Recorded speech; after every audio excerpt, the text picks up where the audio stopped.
এই বিধ্বস্ত দেশকে দায়িত্ব যখন পেলেন জিয়াউর রহমান 7ই নভেম্বরের পরে, তিনি কি করলেন? আজকে যে আমরা জাতি হিসেবে টিকে আছি, আমরা যে কমপক্ষে একবেলা খেতে পারি, এটা তো জিয়াউর রহমানের অবদান। তিনি খাদ্য স্বয়ং সম্পূর্ণ করলেন গোটা দেশকে।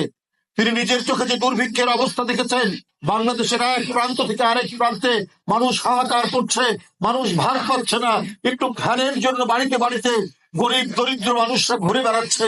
এই যে ভয়াবহ দুর্ভিক্ষের প্রকোপ দেখে তিনি বললেন যে না, আমাদেরকে খাদ্য উৎপাদন দ্বিগুণ করতে হবে, আমাদের কোন ফসলি জমি যাতে অনাবাদি না থাকে সেই প্রচেষ্টা নিতে হবে। তার জন্য দরকার শুকনো মৌসুমে আমাদের খালে বিলে পানি, শুকনো মৌসুমে ওই পানি দিয়ে আমরা বোরো চাষ করব, আমরা সবজি করব, আমরা নানা ধরনের কৃষি উৎপাদনের সাথে যুক্ত হব, আমরা কৃষি উৎপাদনে স্বয়ং সম্পূর্ণ হব। আমাদেরকে হার পাততে হবে না অন্য কোনো দেশের কাছে, কারো রিলিফ নেওয়ার জন্য, কারো ত্রাণ নেওয়ার জন্য আমাদেরকে আমরা কাজ করব না।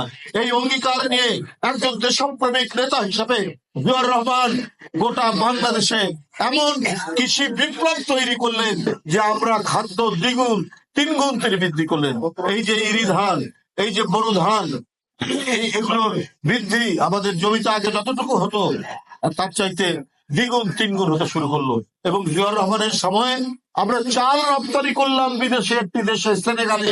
তাই যদি একজন রাষ্ট্রনায়ক সৎ হয়, নির্ভীক হয়, দেশপ্রেমিক হয়, নিজের দেশ এবং মানুষের পক্ষে সে যদি থাকে, তার দ্বারা অনেক কিছুই করা সম্ভব, যেটা শহীদ রাষ্ট্রপতি জিয়াউর রহমান এই দেশে করেছিলেন।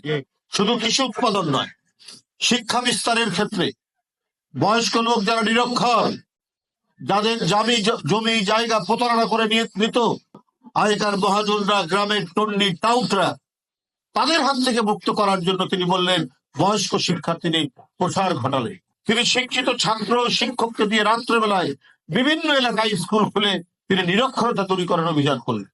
কোন দিকে বলেন? কি পররাষ্ট্রনীতি, কি শিল্পনীতি, কি কৃষি নীতি, কি শিক্ষানীতি, কোন দিক থেকে জিয়াউর রহমানের অবদান আজও পর্যন্ত আমরা কেউ অতিক্রম করে যেতে পারি। আজকে বাংলাদেশ পৃথিবীর বুকে জাজ্বল্যমান এবং সুপরিচিত দেশ। জিয়াউর রহমান যদি 46 বছর বয়স, অল্প বয়সে তিনি মারা গেলেন, তিনি যদি আরো বেঁচে থাকতেন, এই দেশ জাপানে পরিণত, এই দেশ সিঙ্গাপুরে পরিণত। কিন্তু জাতীয় আন্তর্জাতিক কুচক্রী মহলরা তাকে হত্যা করলো চট্টগ্রাম সার্কিট হাউসে। কারণ দেশপ্রেমিক কোন নেতাকে বিদেশি প্রভুরা পছন্দ করে না, তাই জিয়াউর রহমানকে জীবন দিতে হবে। আর তার বিনিময়ে আমরা কি পেলাম?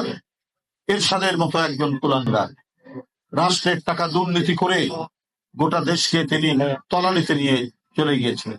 আবার তার সহধর্মিনী দেশনেত্রী বেগম খালেদা জিয়া, তিনি 9 বছর সংগ্রাম করে আবার দেশকে তার জায়গায় ফিরিয়ে আনার তিনি চেষ্টা করলেন।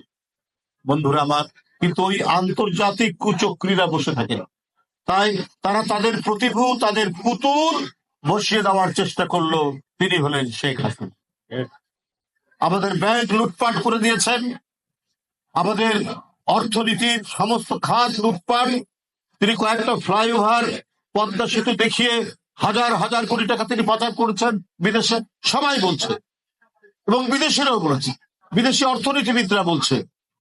তার বাবার আমলে বলতো তলাবিহীন ঝুড়ি, আর এখানে কোনো ঝুড়িই ছিল না। হাসিনার আমলে কোনো ঝুড়িই নাই, সব লুটপাট করে নিজের আঁচলে বেঁধে রাখতেন, আর না হলে পাচার করে দিতেন। বাইরে তো তার সবাই থাকে, তার ভাগনা ভাগ্নি, ছেলে মেয়ে, জামাই সব বাইরে থেকে। তো সুতরাং তার বিদেশে টাকা পাঠানোর জন্য তো কোনো অসুবিধা নাই, সেখানে টাকা রাখার তো কোনো অসুবিধা, তাই করেছে।